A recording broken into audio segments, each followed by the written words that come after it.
2018 இந்த திடீர் மார்வல் ஃபேன்ஸோட ஒரு பொற்காலம் அப்படின்னே சொல்லலாம். அந்த ஒரு பொற்காலத்தில் நானும் உள்ளடங்குவேன் அப்படின்னு கூட சொல்லாங்க. ஏன்னா அப்பதான் இன்ஃபினிட்டி வார் ரிலீஸ் ஆச்சு. ரிலீஸ் ஆகும்போது என் தம்பி ஃப்ரெண்ட்ஸ் எல்லாம் வந்துட்டு இடையே வாடா படத்துக்கு போகலாம்னு சொல்லி அந்த படத்துக்கு கூட்டு போயிட்டானுங்க. எனக்கு அது என்ன படனே தெரியல, நிறைய பேர் வராங்க, ஒன்றும் புரியல. பட் ஆனால் அந்த தாரோட லேண்டிங் சீனை பார்த்து வியந்துட்டேன். அந்த வியப்புல தான் மார்வலுக்கு ஒரு திடீர் ஃபேன் ஆகி ஸ்டேட்டஸ் எல்லாம் போட்டு மொத்த பிரான்ச்சைசி டவுன்லோட் பண்ணி லைனா உட்காந்து பார்த்துட்டு இருந்தேன். உண்மை சொன்னா என்னதான் மார்வலுக்கு பல வருஷங்களா பல ஃபேன்ஸ் இருந்தாலும் அந்த இன்ஃபினிட்டி வாருக்கு அப்புறம் அந்த திடீர் மார்வல் ஃபேன்ஸ் தான் இப்போ வரைக்கும் எக்கச்சக்க பேரா இருக்காங்க. அதாவது லட்சம் கோடியான தருணம் சொல்லலாம் தமிழ்ல. Scientifically if I am not wrong அப்படின்னு நான் சொல்றேன். ஏன்னா அதில் நானும் ஒருத்தன் சொல்லிக்கிறேங்க, ஓகேவா? பட் இருந்தாலும் நம்ம மார்வல் பத்தி அதிகமாக வீடியோஸ் போட்டது கிடையாது. எப்போ ஒரு டைம் வந்து யாரோ ஒருத்தரோட ஆரிஜின் போட்டோன்னு சொல்லி நினைக்கிறேன். அதுக்கப்புறம் கிளாக் அண்ட் டேகர் போட்டிருப்போம், அண்ட் லோக்கி போட்டிருப்போம் கண்டிப்பா, அண்ட் மூன் நைட் போட்டிருப்போம். வேற எதுவும் போட்டான்னு எனக்கே ஞாபகம் இல்லை.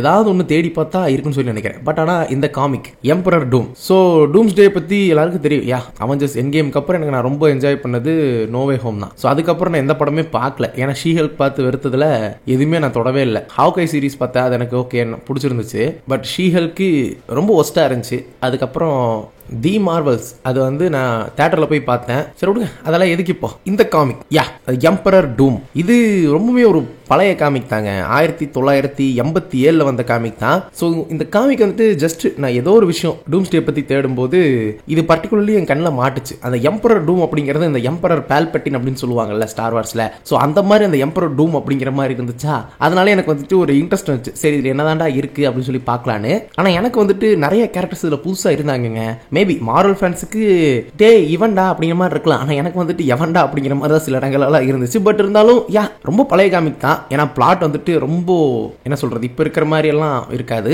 ஸோ அந்த பிளாட் வந்துட்டு அந்த காலத்துக்கு ஏற்ற மாதிரி தான் இருக்கும். பட் இருந்தாலும் அந்த காமிக் வந்துட்டு பேசணும்னு தோணுச்சுங்க. அதனால நான் பேசுறேன், கேளுங்க. சரி ஓகே, ஆரம்பிக்கலாங்களா? ஹலோ ஸ்டார்ஸ் அண்ட் வணக்கம் மகளே.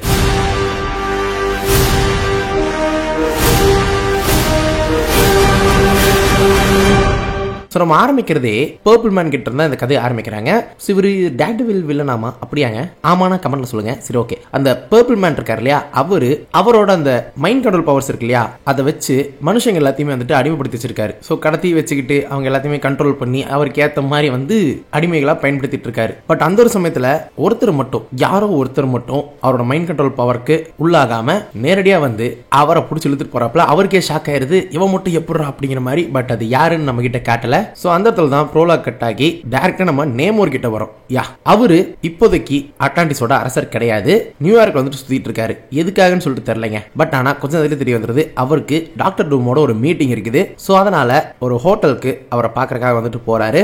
அந்த இடத்துல போனதுக்கு அப்புறம் எல்லாருக்குமே டவுட் வரும். காமிக் படிக்கிறவங்களுக்கும் சரி, இந்த வீடியோ பாக்குறவங்களுக்கும் சரி, அங்க இருக்கிற மக்கள் எல்லாமே ஏன் அவங்க ரெண்டு பேர்த்த பத்தி ரியாக்ட் பண்ணல அப்படின்னு சொல்லிட்டு. ஏன்னா அவரு யாரு, நம்ம நேமோர். அவரு சட்டை இல்லாம நின்று இருப்பாரு. என்னடா சொக்கா எல்லாம் நிக்கிற அப்படிங்கிற மாதிரி அவனும் கேட்டிருக்க மாட்டான். இன்னொரு பக்கம் டாக்டர் டூம் ஹுட்டி எல்லாம் போட்டு பயங்கரமா இருப்பாரு. அவரையும் வந்துட்டு யாரும் பெருசா கன்சிடர் பண்ண மாட்டாங்க.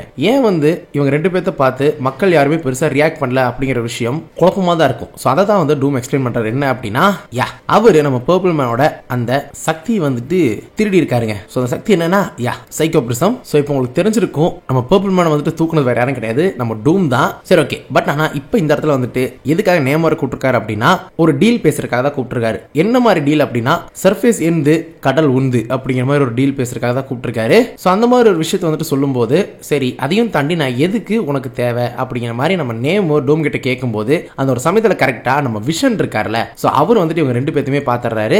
பட் இருந்தாலும் இந்த ஒரு சமயத்துல நேமோர் வந்துட்டு டூமோட ஆஃபர் வந்துட்டு ஏத்துக்கிறாருங்க. பட் ஆனா இன்னொரு பக்கம் இவரோட முதல் டார்கெட் டூம் வந்துட்டு என்ன பிளான் பண்றாரு அப்படின்னா, ரோபோட்ஸ் பத்தியும் அதே சமயம் மக்கள், அதுவும் மக்கள் கிட்ட நிறைய பேர்கிட்ட வந்து மன வலிமை அதிகமா இருக்கும்ல, அவங்க எல்லாம் கண்டிப்பா இந்த ஒரு பர்பிள் மேனோட சக்திக்கு ரெசிஸ்ட் பண்ணுவாங்க. சோ அப்படிப்பட்ட ஆட்கள் தான் நம்ம டூமோட டார்கெட்டா வந்துட்டு இப்போதைக்கு இருக்கு. சோ இந்த மனவலிமை அதிகமா இருக்கிறவங்களோட அந்த ஒரு விஷயம் அப்படிங்கிறது வரும்போதே கண்டிப்பா அந்த சூப்பர் ஹீரோஸ் எல்லாருமே வந்துட்டு அதுக்குள்ள இன்க்ளூட் ஆவாங்க.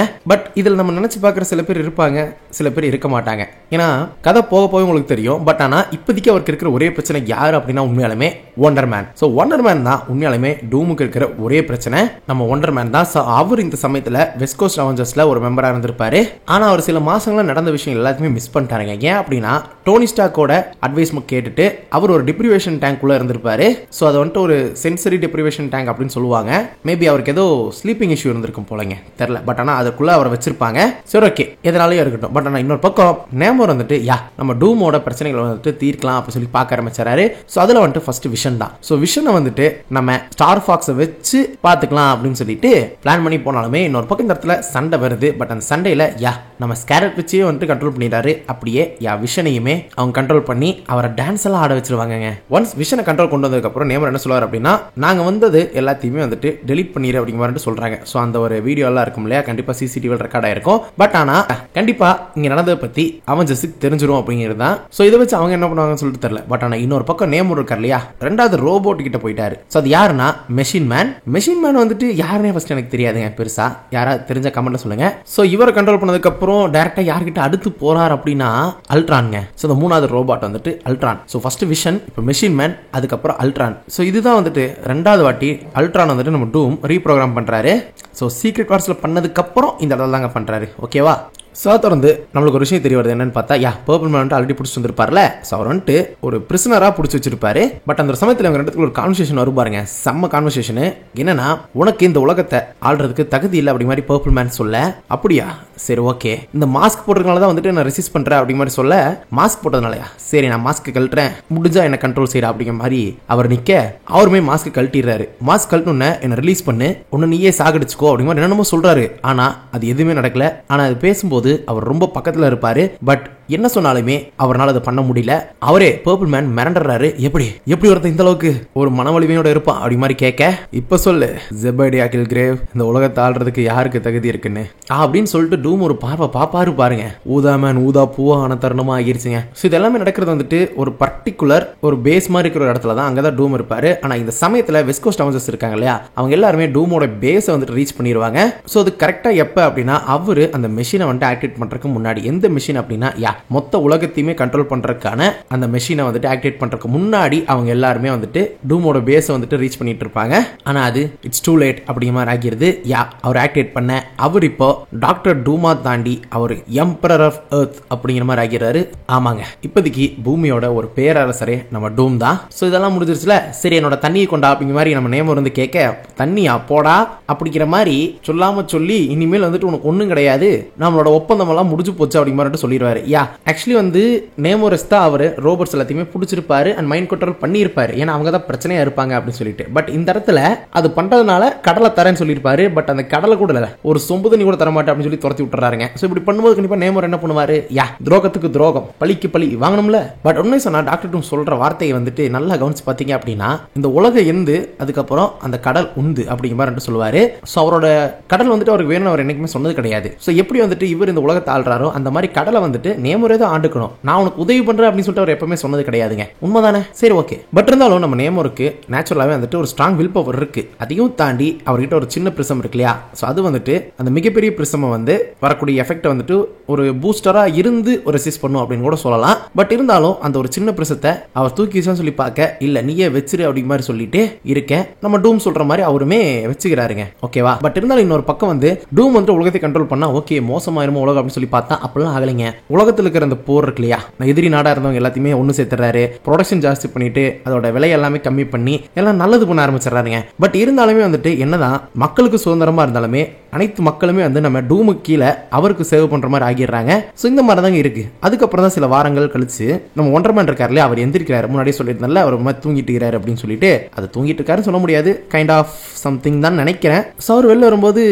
எதுவுமே மாறாத மாதிரி தாங்க இருக்கு. பட் அவருக்கு ஒரு அதிர்ச்சி வந்துருச்சு. வெளியில வந்து பார்த்தா டூம் வந்துட்டு எல்லாத்தையுமே கொண்டாடிட்டு இருக்காங்க அப்படின்னு இது எப்படியா மத்தவங்க கிட்ட சொல்லியானு சொல்லி நினைக்கிறார். ஆனா இன்னொரு பக்கம் டூம் வந்து இது வரைக்கும் ஒன்றரை பத்தி பெருசா நினைச்சே கிடையாது. பட் இந்த இடத்துல தான் ஒருத்த வந்துட்டு அந்த சைக்கோ பிரசத்தை ரெசிஸ்ட் பண்றான் அப்படின்னா நம்மளோட ஆட்சிக்கு அவன் பிரச்சனை இருப்பானோ அப்படின்னு சொல்லி யோசிக்க ஆரம்பிக்கிறாரு. பட் இன்னொரு பக்கம் நல்லா தான் அவர் ஆட்சி பண்ணிட்டு இருக்காரு. பட் இந்த மாதிரி எல்லாத்தையுமே கண்ட்ரோல் பண்றது எதுக்காக, ஏன் அப்படிங்கிற ஒரு கேள்வி எல்லாருக்குமே எழும்பும். அதுக்கு டூம் சொல்ற பதில் என்ன அப்படின்னா, அது என்னோட கனவு அப்படின்னு சொல்லி சிம்பிளா முடிச்சிருவாரு. நான் வந்து ஒரு வெற்றியாளனா இருந்து ஆட்சி செய்யணும், ஒரு நிர்வாகியா இருந்து ஆட்சி செய்யக்கூடாது அப்படின்னு மட்டும் சொல்லுவாருங்க. தட் வாஸ் நைஸ், நல்லா இருந்துச்சு.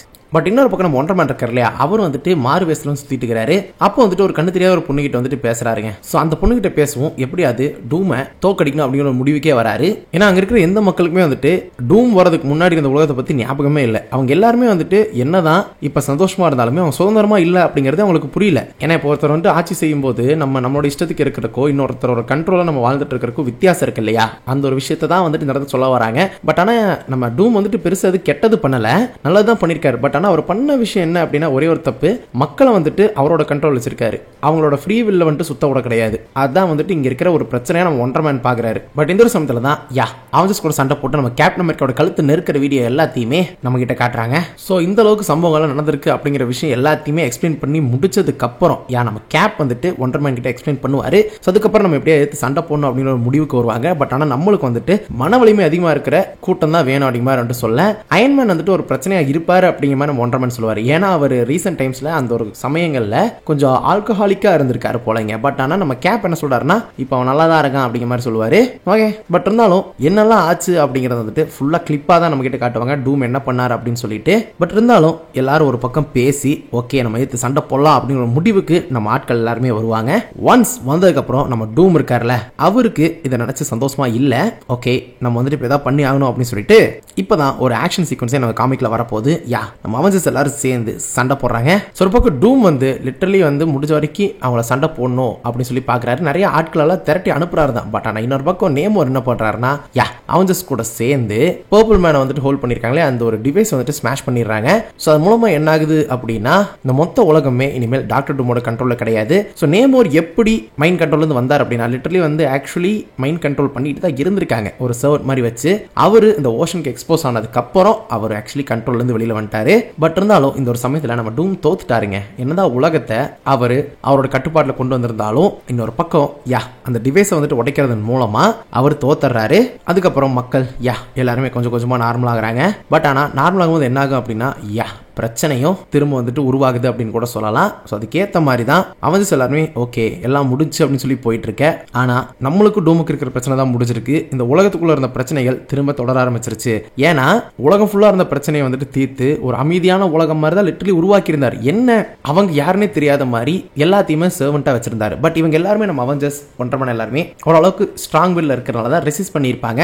பட் இருந்தாலும் இந்த இடத்துல நம்மளுக்கு இந்த கதையோட எண்டிங் இருக்கு இல்லையா, ஒரு முழுமையான ஒரு சாட்டிஸ்பாக்சன் கொடுக்காது.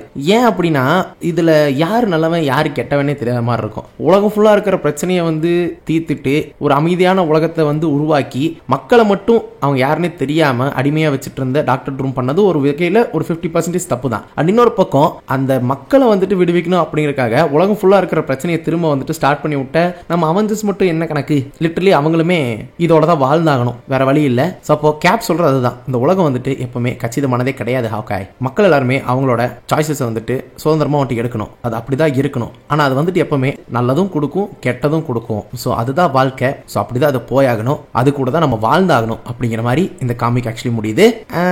கண்டிப்பா உங்க எல்லாருக்குமே இந்த எண்டிங் இருக்கு இல்லையா, அந்த அளவுக்கு ஹாப்பியா இருக்காதுங்க. இட்ஸ் லைக் ஒரு கைண்ட் ஆஃப் சேடா தான் உங்களுக்கு வந்துட்டு ஆக்சுவலி போய் முடியும். ஏன்னா அது அந்த மாதிரி தான் கொண்டு போயிருக்காங்க. மேபி 1987 வந்துட்டு இந்த காமிக் படிச்சவங்களுக்கு ஆஹா ஓஹன் மேபி இருந்திருக்கலாம். பட் ஆனா இப்போ நம்ம இதை படிக்கும் போது ஓரளவுக்கு ஒரு மாதிரி தான் இருக்கும். பட் இருந்தாலும் இந்த காமிக் பார்த்தேன், அந்த எம்பரர் டூம் அப்படிங்கிற ஒரு தலைப்புக்காக நான் வந்துட்டு உங்ககிட்ட சொல்லணும்னு ஆசைப்பட்டேன். வேற எந்த ரீசனும் கிடையாது. ஸோ பிடிச்சிருந்தா மறக்காம கமெண்ட் சொல்லுங்க. அண்ட் இந்த காமிக்கோட கதையை பத்தின தாட்ஸ் என்ன அப்படிங்கிறதையும் கமெண்ட்ல சொல்லுங்க. இதுல நீங்க யாருக்கு சப்போர்ட் பண்ணுவீங்க? ஆக்சுவலி ரெண்டு பேர்த்தோட வழியிலுமே ரெண்டு பேர் பண்ணது பாதிக்கு பாதி தப்பு தான். ஸோ 50-50% நம்ம யார் பக்கம் நிக்கிறது அப்படின்னு தெரியாது. பட் ஐ கோ வித் டூம் அப்படின்னு தான் சொல்லுவேன். ஈவன் தோ நம்மளால நம்மளோட சாய்ஸஸ் மேக் பண்ண முடியல அப்படின்னாலும் நம்ம அமைதியான வாழ்க்கை வாழ்ந்துட்டு இருந்தாங்க.